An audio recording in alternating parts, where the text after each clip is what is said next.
How do you feel about Alex being parang mas nag-mature siya ngayon? Parang, How would you feel about her?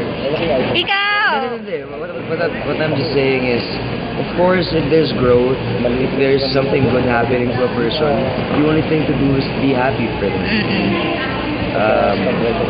Whatever Alex has now in her life, as a person, in her career, alam mo yun, I'm always gonna be happy because she's always gonna be my friend.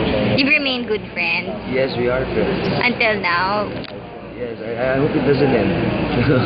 Ayun. Pero ikaw, sabi mo nga, you want your love life to be as private as possible, but ikaw ba, you'd rather date someone from non-showbiz or Doesn't really matter. a fellow star? Doesn't really matter.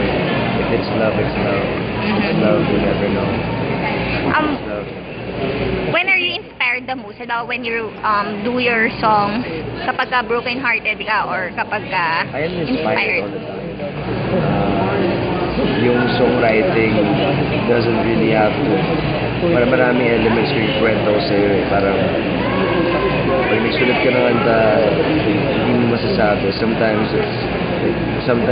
it just comes out. Sometimes you've been thinking about it, dreaming about it. Sometimes you get the whole blues and ride. And alam mo yun, parang yung nag-inspire sa akin to create music is myself, my principles in life. That's why I write songs. My thoughts, alam mo yun. Like, what is your, ngayon? Like pain, happiness, lahat yun eh. I am a musician, I am a songwriter. So, lumalabas siya sa akin ng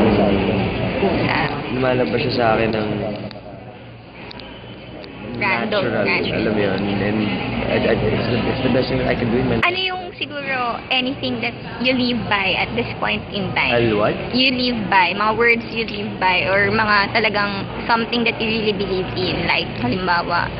Like time is gold, that's good. Whoa.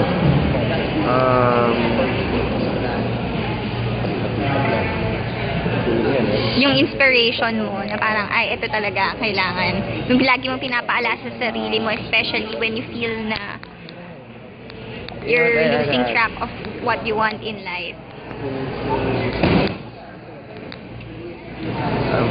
I am a fan of I've always been a fan of John Lennon.